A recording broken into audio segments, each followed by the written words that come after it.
Namaste, a very warm welcome to Swami Mukundananda ji and Mr. Ashutosh Garg, and to our audience who are awaiting to hear a riveting conversation on the best selling book, The Art and Science of Happiness, authored by Swami Mukundananda.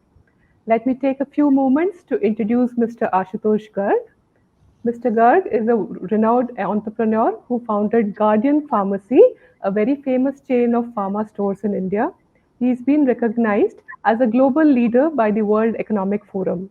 Mr. Garg is a corporate executive coach, the author of many acclaimed books, and a storyteller. He hosts a very successful podcast with the title The Brand Called You, which is known as TBCY in short.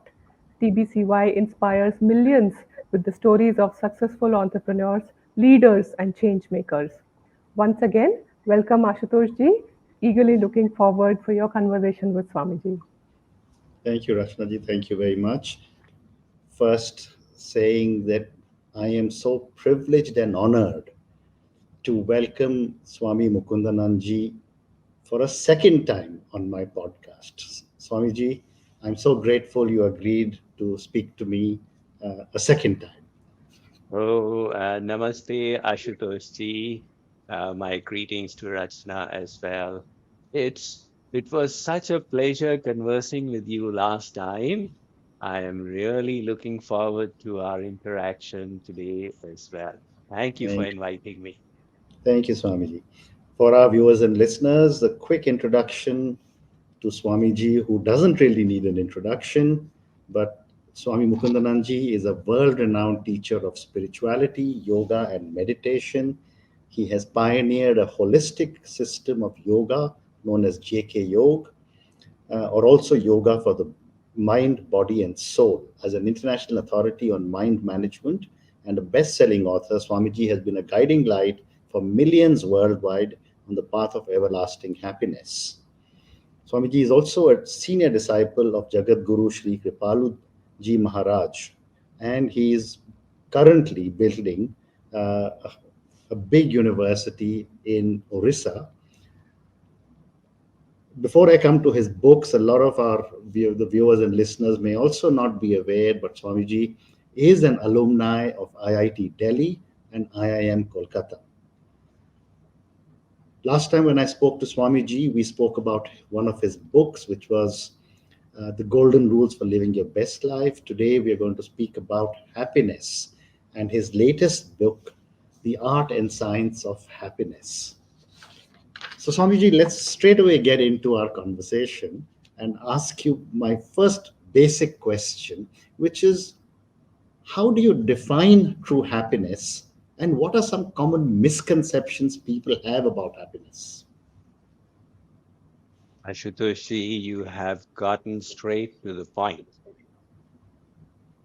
Happiness is a state of being that is difficult to express in words. Nevertheless, it is characterized by an experience of joy, a sense of well being, an experience of contentment and fulfillment in our life, and the savoring of pleasure. Now, when it comes to misconceptions regarding happiness, there are so many. The reasons why people are getting into trouble in life is Hmm. they are running after the wrong kinds of happiness. Mm-hmm. All the wrong decisions are made by the lure of false happiness. Mm. Amongst these, one of the biggest misconceptions is to assume that by enhancing the standard of our living, we will Mm. automatically become happier. So people tie up their happiness with the externals. Mm-hmm. And yet we always come across very famous personalities, science stars, politicians, business people who come out with their experience that they are in depression or we hear somebody committed suicide, Mm. which just serves as a wake up call. Look, even they were not happy. Mm. Now, Justin Bieber until recently was the icon of the youth. He was the second most Correct. followed person on Twitter. Yep. And Absolutely. he said, people look at the external remarkable things. They Hmm. don't know the other side. Hmm. This life gets at me. I have to literally pull myself through the day. Hmm. So this misconception is very predominant. And the second misconception I'd like to point out is that happiness comes from the constant pursuit of pleasure and the avoidance of pain. So Hmm. people wish to run away from difficulties and seek hedonistic delights. Hmm. However, this is like chasing the proverbial rainbow in the horizon. You keep Correct. running and it keeps distancing itself from you. Hmm. The fact is that it is in the Hmm. acceptance of meaningful challenges Hmm. and purposeful difficulties Hmm. that people find that inner fulfillment, which truly satisfies and gives them contentment. What a great response. Thank you, Swamiji. So, Swamiji, would you say happiness is an art or a science?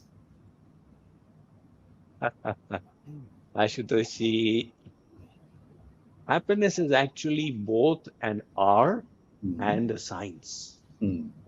It is an art because it can be learned Hmm. through the cultivation of various skills like the practice of gratitude, Hmm. the art of reframing situations to Hmm. see the silver lining and positivity in them, the practice of positive mindsets, Hmm. the pursuance of a higher purpose in our life. All of these can be practiced. On the other hand, there Hmm. is the objective aspect of happiness as well. Hmm. It is based upon certain irrevocable principles. Hmm. In fact, neurology has even reached to the point of quantifying aspects of it. They have discovered the happiness chemicals in the brain, Hmm. like the dopamine, oxytocin, Hmm. serotonin, Correct. endorphins, and they have associated these with the experience of happiness. So the objective aspect of happiness can be understood as science, Hmm. and the subjective aspect can be practiced in our life as Hmm. an art. Amazing. Thank you, Swamiji. You just gave me the example, Swamiji, of Justin Bieber. And there is often a comment that is made that is there a relationship between happiness and success? And of course, the other famous line, can money buy happiness? Hmm. Success means different things to different people. Correct. We all create our definition of success and then start pursuing it. But it turns out to be a moving target. Hmm. When we were in school, we thought we can just get good grades and the secondary exam will be Hmm. happy. And then the target moves to becoming a graduate and then possibly a postgraduate and getting that good job. But that also kept moving ahead. Hmm. So, in the process, we are tying up our happiness to a destination. Hmm. And when we are reaching there, we are finding that the happiness was experienced for a moment and Hmm. then it seems to move further away. So the journey becomes a painful one. Hmm. Instead of that, if we can learn to enjoy the journey, Hmm. then the importance of the goal will in fact reduce. Hmm. Now, Toshji, I would like to point out some very interesting studies that have been conducted. Hmm. These were with doctors Hmm. to see that does happiness enhance their performance.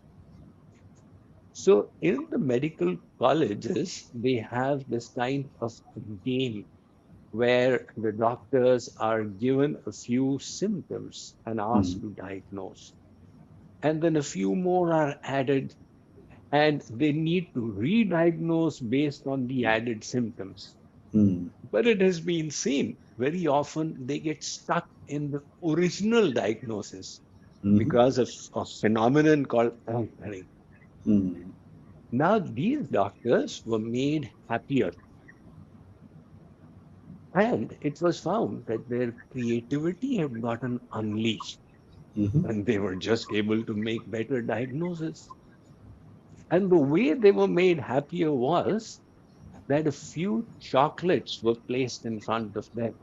mhm, So just the feeling, oh, there's happiness there, mm, subconsciously, it made them experience a sense of euphoria or mm, joy, which mm, made them more effective in their work. mm. Now, when you visit a doctor, they keep chocolates for the patients. Right. But the study says that you should keep chocolates for the doctors as well. But the Yeah. point to note is Mhm, that happier medical professionals, they just perform better. And mm, that applies to all fields of work. Now, mm, we people are tying up our happiness that mhm, when I become successful at work, I will then be happy. mm, And I am reversing the paradigm. Be mm, happy, and mm. success will come to you more easily. Wonderful.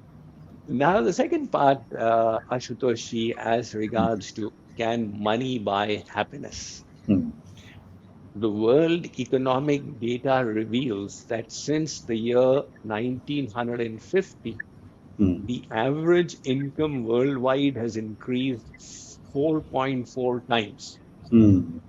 even after discounting for inflation. Right. But the number of people who say that they are happy has reduced. Amazing. So naturally, there's some mistake out here. Correct. Money, money can definitely buy you the necessities you need. Mm, Money can also buy you good experiences that you mm, can savor for a lifetime. mm, Money can buy you time. mm, You can save your time with the help of money. But at that point, then money gets limited in mm, its effectivity. And the real happiness that satisfies mm, is the one when you discover a higher purpose in your life mm, and you strive to exert yourself in the mm, pursuance of that purpose. And in the process, you try to improve yourself and become a better person. mm. That gives a lasting sense of fulfillment. Wonderful. Wonderful. And Swamiji, you also spoke a few minutes ago about gratitude. So I wanted to ask you, what role does gratitude play in cultivating happiness? Yes, gratitude is one of the most powerful positive emotions. Mm, It comes from the Latin word gratia, which mm, means gift. mm, And it also has another meaning, which means pleasing. mm, So the sentiment of gratitude is very pleasing to the self. mm, Martin Seligman, who is considered the father of positive psychology, he mhm, did this experiment with 50 clinically depressed patients. He weaned them off from the medicines and mhm, gave them just this one assignment, mm, that write down three blessings in your life for which you are mm. grateful and Wow. think about them through the day. And in the space of 3 months, 94% of them had pulled Mm, themselves out of mm, depression. The reason being that when we feel gratitude, we acknowledge that we have received a gift, mm, and the source of the gift is outside of us. we can't be grateful to our own selves. mm, So we accept there's goodness outside of us. mm, Now, the depressed person has reached the conclusion this world is not helpful, I am not successful, and my future is bleak. And gratitude cuts at the root of it. mm, So that is why gratitude is one of the finest sentiments to cultivate in our heart mm. and just grow in our sense of inner joy. Amazing. What a great comment, Swamiji. And one takeaway from your comment, which you said about three blessings, I'm sure a lot of our viewers and listeners can probably write three blessings every day and say, "What were my three blessings today?"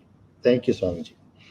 Um, my next question to you, and from your book, is that you also talk about rewiring our brain for lasting happiness. What are some of the techniques that can be used to rewire our brain? Yes, Ashutosh, recent advances in neuroscience in the last 2 decades have shed a lot of light on this. Hmm, Our brain has about 100 billion neurons hmm, that can form amongst themselves trillions of circuits. hmm, And the interesting thing is that when we repeat certain thoughts, certain behaviors, the neurons involved in the process, they hmm, start hardwiring. As the saying goes, that neurons that fire together, they hmm, wire together. hmm, And if we repeatedly practice debilitating thoughts, despondent thoughts, then they just come to us more easily. hmm, Now, we want to rewire our brain hmm, for happier thought. hmm, And you ask me the secret to it, I'll tell you a very deep secret. hmm, If people are eager for this, they could forsake the lower pleasures hmm, and pursue the higher pleasures. hmm, You know, the repeated savoring of things that give the dopamine kick, whether it is the cigarette, whether it is the drink, or whether it is any such sensual delight, it hmm, does no good to the brain. hmm, I come across so many parents who are distraught with their little child who has developed the ADHD syndrome. hmm, And I say, look, the whole mistake started when you handed the mobile to your 2.5-year-old hmm, because they started getting this quick stimulation. And hmm. then the mind developed that nature. It wants to move from one stimulation to the next, to the next, to the Right. next, right? And before you realize it, the brain is so configured, it cannot do focused, high Hmm, value work. hmm, So, this pursuance of such kinds of pleasures, I need to keep seeing movies, etc. People should wean themselves away from this hmm, and go for the wonderful delights in this world, the hmm. higher pleasures, we call them the sattvic pleasures, Right. enjoy the roses in the garden, r- relish the beauty of God's creation, serve people, or just think about God, etc. Hmm, When we start savoring these pleasures, they hmm, will build our character, hmm, they will bestow on us an inner sense of well being, and hmm. the brain will get so configured that good, happy, positive thoughts will come to us more naturally. Amazing. Thank you, Swamiji. So I want to ask you one more question about happiness, and then I want to move to some Vedic perspectives on happiness. Sure. Swamiji, one of the challenges each one of us faces is our relationships. I want to ask you, how can we cultivate happiness in our relationships? Well, Ashutoshji, we all have fallen prey to this thinking of should and should not. He Mm. should have done this, she should not have done Mm. this. We create expectations about others. Right. Mm. And when they are not fulfilled, we become unhappy. Mm. Behind these expectations is a wrong understanding of the world. Right. People are as they are. Mm. And our expectation that they need to change to make us happy, Mm. that needs to be given up. Given Mm. up. We, if we are sincere, we realize that in our relationships, we are often so selfish. Mm. Even if we want the other person to change, it is Mm. because it will make me happy. Right. You know, the parents say, my child, I only want your happiness, Mm. but you need to change, otherwise, we are so unhappy. Mm. Now consider the relationship between the guru and the disciple. Mm. The guru tells the disciple, I need you to change. The Mm. guru may even scold the disciple, but the guru at the same time has a sense of detachment. Mm. All I am doing is for your sake. Mm. So that sense of service, when it comes in relationship, it breaks at the root of dissatisfaction, which Mm. is selfishness, Wonderful. and Thank you, it Swamiji. changes the perspective. Mm. Very powerful. Remove your expectations in relationships and it'll change. Thank you, Swamiji. Swamiji, I really enjoyed reading your chapter on Vedic perspectives on happiness. What, Vedas is such so vast, but could you share for our viewers and listeners some teachings from the Vedas on finding happiness? Definitely. The Vedas, of course, have focused a lot of thought on happiness, Okay. but as a little capsule from it, the Bhagavad Gita, for example, has Hmm. classified happiness in three categories: Okay. tamasic, rajasic, Mm. sattvic. Correct. Happiness in the mode of ignorance. Mm. This is the happiness one gets from intoxicants. The world is troubling me. My mind has become so heavy. Let me take some opiate and I'm relieved. Mm. And there is a relief. That is Yeah. why people go for it. Mm. But it only increases the darkness covering the soul. Mm. So this is the happiness of the mode of ignorance, tamogun. Mm. And then beyond this is the happiness of the mode of passion. That is the happiness from giving to the senses the objects of their delight. Mm. We have the five senses, and the five senses want their sense object. Mm. So we give them the objects they seek, and naturally it gives a sense of pleasure. But the problem is that desires, once fulfilled, don't Mm. go away. Mm. They come back after a little while Mm. with redoubled intensity. Mhm. So Ved Vyas in the Srimad Bhagavatam has said it very powerfully. Na Mhm. jatu kamaha kamanam upabhogena shamyati avisha krishna vartameva bhuya eva bhivardhate. He Mhm. says that look, these desires, fulfilling them is like trying to quench a fire by pouring ghee on it. Wow. For a Mm. moment, it will seem to have gone down, then it will Mm. flare up in redoubled intensity. So that is the happiness of Rajogun, mode of Mm. passion. And Mm. then there is the happiness of the mode of goodness, Sattvagun, which Mm. you get by the goodness of your heart when you Mm. serve people with love and compassion, Mm. by the cultivation of knowledge, mm, by the relaxing of desires when the mind becomes peaceful. All of these mm, give a more lasting kind of inner joy. mm. Fantastic. Thank you, Swamiji. And Swamiji, what is the Vedic understanding of the relationship between material possessions and happiness?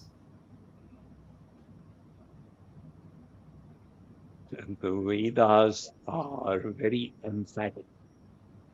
Yat prithivyaam vrihiyavam hiranyam pasavastriya nalamekasya paryaptam tasmat trishnam parityajet. Mm, This verse states that if one person was to get all the wealth on the planet mm, and all the objects of enjoyment mm, and all the material luxuries, mm, if this hypothetical case also happened, that person would still not find one thing, which is contentment. wow.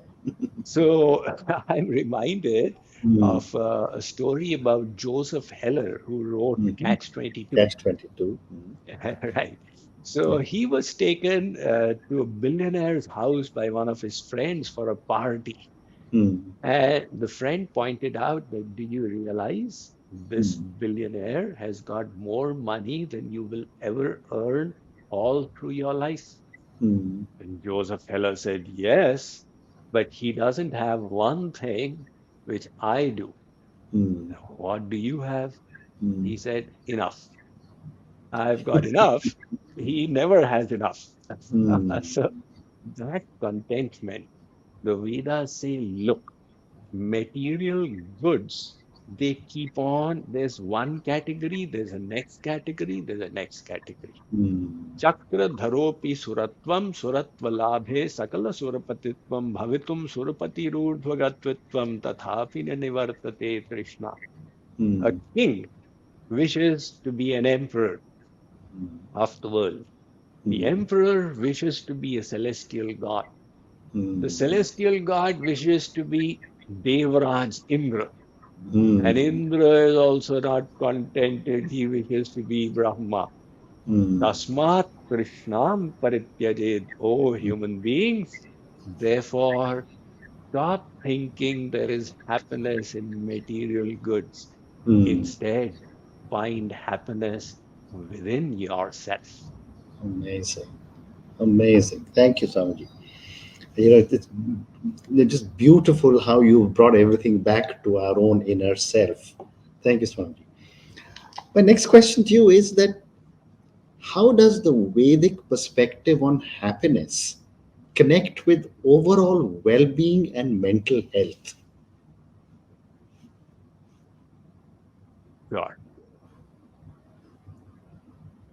The Vedas explain that mental disturbances are Mm, arising mm, because of certain mental afflictions. mm, The chief amongst these are desires, greed, and anger.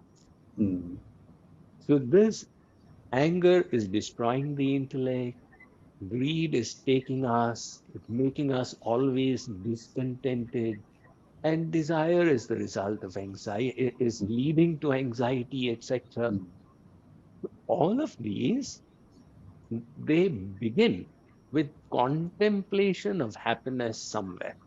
mm, Now, let us say that there is on a bus stand, there's a schoolboy and a few schoolgirls and a few schoolboys there, and they all sit and they go together. One boy starts contemplating happiness in a girl.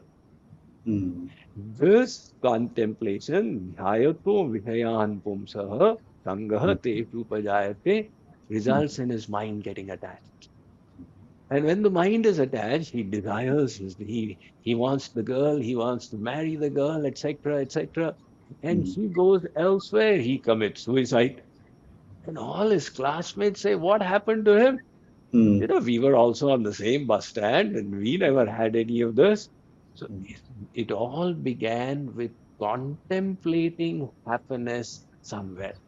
mm, Now, when we are contemplating happiness in the lower things, in addictives, in the objects of the senses, our mind gets attached to lower things. mm, Instead, if we contemplate happiness in the higher thing, in mm, wisdom, in character, mm, in service, in accomplishments, in mm, purpose, our mind will get attached to the proper things. mm, And the same anger, greed, desire will mm. be sublimated and they will become our friends. Right. So you will develop a deep passion. Mm, I wish to do this for the pleasure of the Supreme in the service of humankind. You mm, see, the saints, it's not that they just sat back, they mm, were exerting themselves, but their desires were so liberating, so lofty.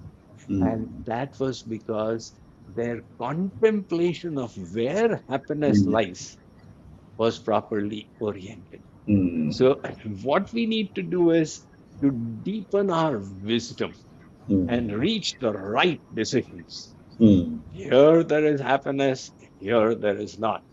mm, Ashutosh ji, I like to relate a little anecdote Gee. on this point. Mm, Once I was traveling by the bus in Delhi, the DTC, you must mm, have mm, traveled as a child, mm. Yeah, like myself. absolutely. So I was sitting next to this beggar, and I did not notice at that time, but we happened to get down at the same bus stand. And then I noticed that he was limping Mm, terribly. And I looked at his feet. He mm, had high heel sandal on one foot, and the mm, other foot was bare. mm. So naturally, he is going to Yeah. walk like this. Mm, mm, So I said, Are, Bhikhari Bhai, I'm so sorry you lost a sandal. He said, No, Babaji, I found a sandal. mm. If he finds a sandal, there is no need to wear it. He, Correct. he has chosen unhappiness on himself. Mm, That is what is the Vedas say that we are interesting. choosing unhappiness onto ourselves because Amazing. of lack of Mm, true knowledge. mm. Amazing. Savji, I can keep talking to you, but I have to ask you two or three more questions. I wanted to ask you to help us understand the concept of karma and its influence on happiness. Hmm. What we are calling destiny is not something that has fallen on us accidentally. Mm, Purva janma kritam karma taddaiva miti katyate. mm, The actions we performed in our past mm, lives, they transformed into our destiny mm, today. mm, So they are all our self creation.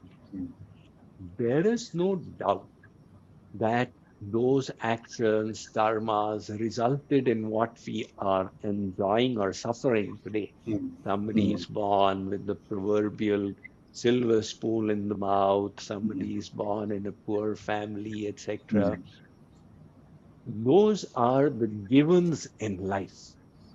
And yet we still have a freedom of choice. mm, Just like when you play a game of cards, the hand that you are dealt with is fixed. mm, You have to play with it, but how you play is still a freedom you have. And mm, in this case, the freedom starts off with the ability to choose our thought. mm, So when we exert that and start choosing the thoughts that are uplifting, mm, that are positive, then our life, our destiny starts changing alongside. mm, And even if we had a terrible destiny with sufficient effort, mm, we can completely turn it around. mm, As you know, that Urdu couplet, Khudi ko kar buland itna, mm. कि हर तकदीर से पहले खुदा खुद बंदे से पूछे, बता तेरी रजा क्या. बिल्कुल, बहुत अच्छा, बहुत अच्छा. Thank you, Swamiji. My next question, and this is my second last question to you. I wanted to ask you to explain the concept of Anand and its significance in understanding happiness as per the Vedas.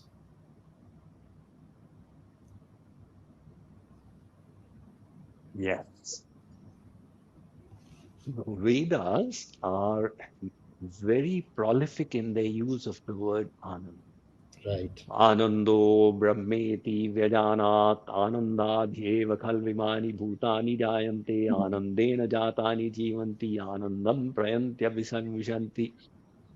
So the Vedas say that Anand is what we are all searching for. mm, But this Anand must have three attributes to it. mm. It must be Sat, it must be Chit, and it must be Yeah, Anand. Anand, correct.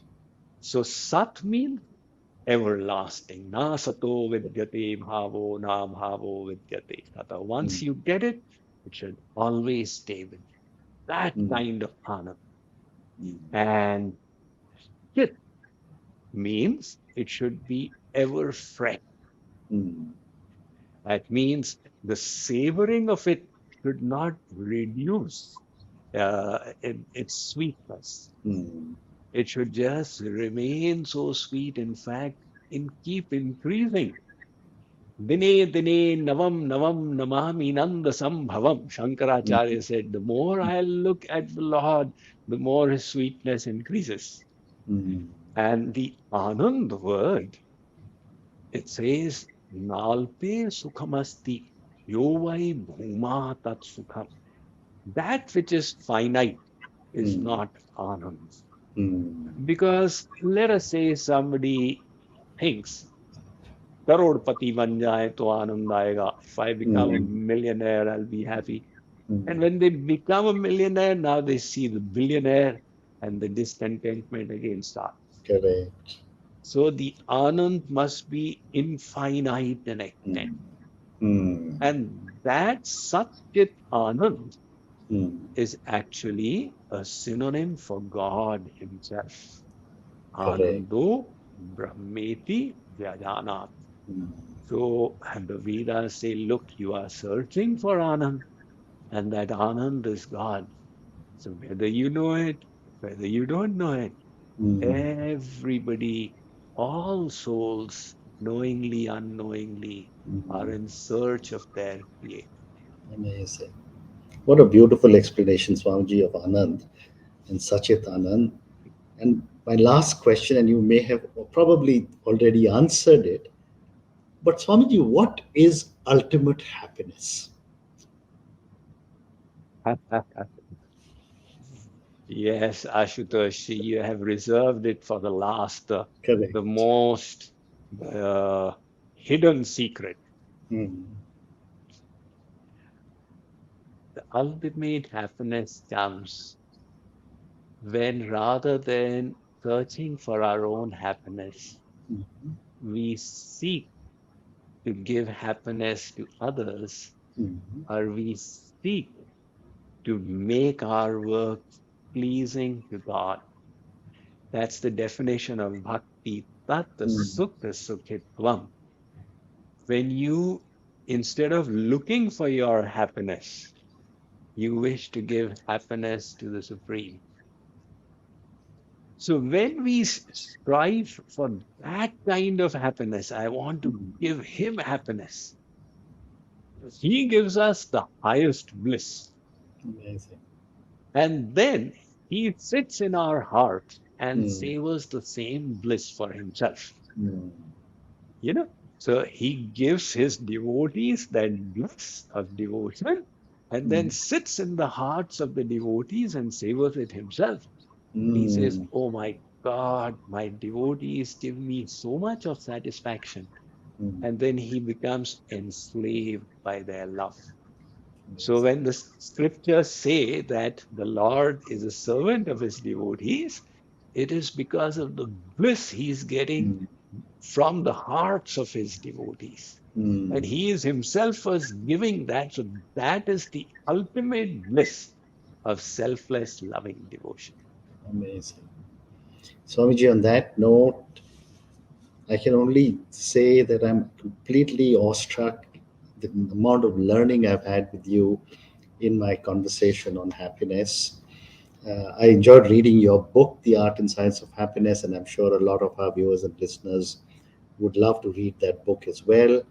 Thank you, Swamiji, for talking to me about art and science of happiness, about what is happiness, for giving us such amazing examples, for talking about the three blessings that we should write down. And I will start doing them on a daily basis to practice my own gratitude. Thank you also for talking at such length about Vedic perspectives on happiness. Thank you, Swamiji, for speaking to me, and a lot of respect to you. Thank you. Thank you, Ashutosh Karji. It is always a pleasure to interact with you. And I equally enjoyed this session. Once again, thank you for inviting me to your podcast. Thank you, Swamiji. Namaste. Thank you for listening to the Brand Called You videocast and podcast, a platform that brings you knowledge, experience, and wisdom of hundreds of successful individuals from around the world. Do visit our website www.tbcy.in to watch and listen to the stories of many more individuals. You can also follow us on YouTube, Facebook, Instagram, and Twitter. Just search for the Brand Called You.